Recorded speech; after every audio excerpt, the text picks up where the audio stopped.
So what's going down, Araya? What can I do for you, babe? Talk to me. I'm great. I'm looking forward to this. You are? What do you got lined up for me? Oh, man. Well, I'll tell you how I came across the site. It was somebody from the States actually phoned his brother over here to tell him to check out the site. So we've been following it, and like every Monday morning we sit down and we have a discussion about Diary of a Hollywood Street King.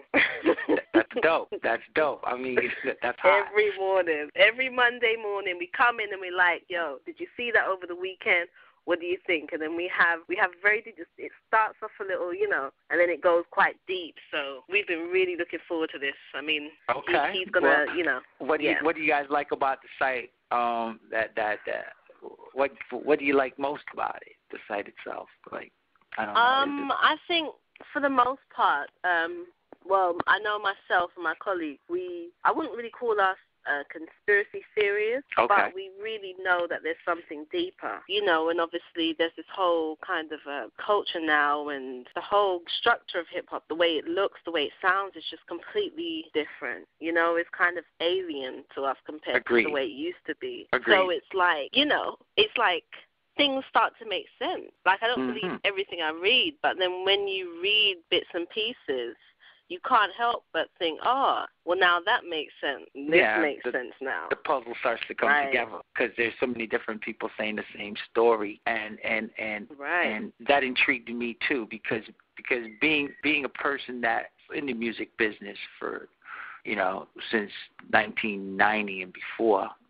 Just being in the game so long, I didn't know half of these things were going on in the game. You know what I'm saying? So it was really surprising to me to find out this information that was happening within the hip-hop community. I mean, I knew a lot of that kind of nonsense was happening in R&B and rock and roll and soul or whatever, but I never knew the B-boys were getting down like that, Is it a relatively new thing, do you think, or do you think it's something that has always been there but nobody knew about it? Yeah, well, I mean, I think it's always really been there, but no one really, focused on it because the music was so new and great at the time, And in the 90s, I mean, there's a lot of, things that are coming out about things that were going on in the 90s, I mean, we're uncovering Tupac shootings at Quad Studios. People are coming out admitting that they shot him.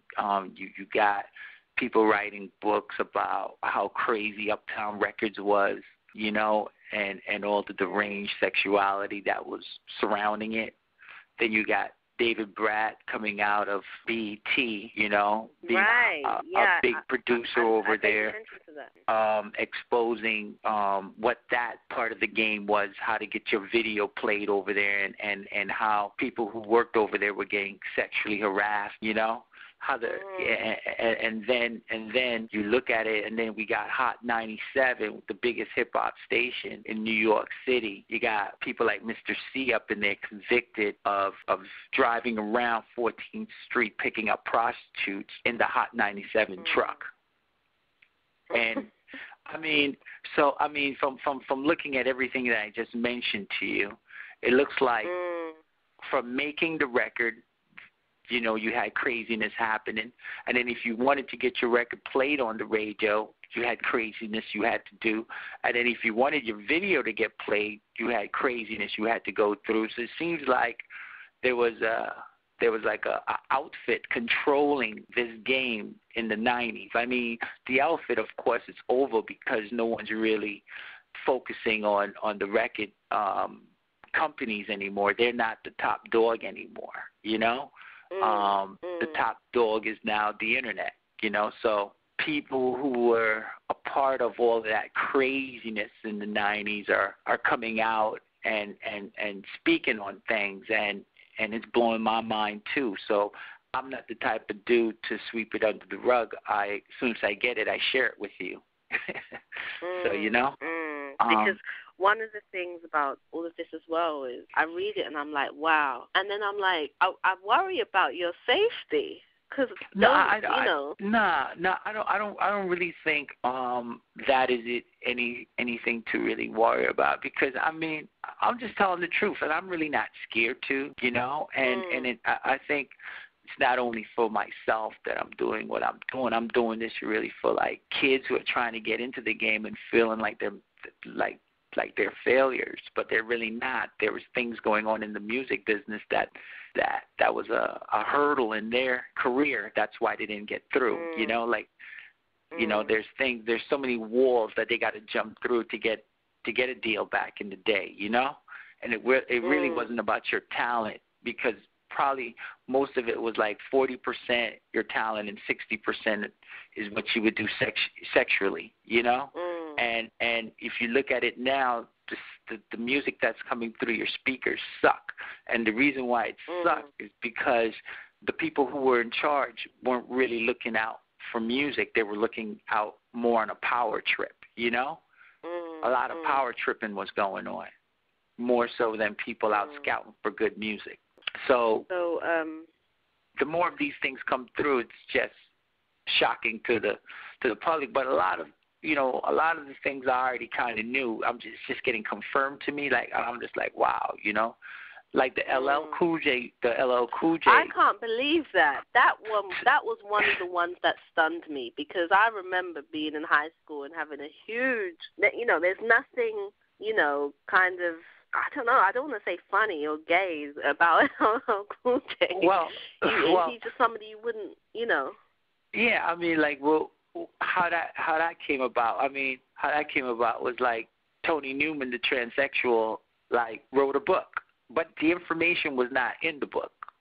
Let's get that straight. She didn't put that in the book. But what happened was about a couple of weeks before she came out and told her story about LL Cool J, we put out the story of Mr. C, and Tony Newman got at me through the site and told me, there's more things that I should need to know about Mr.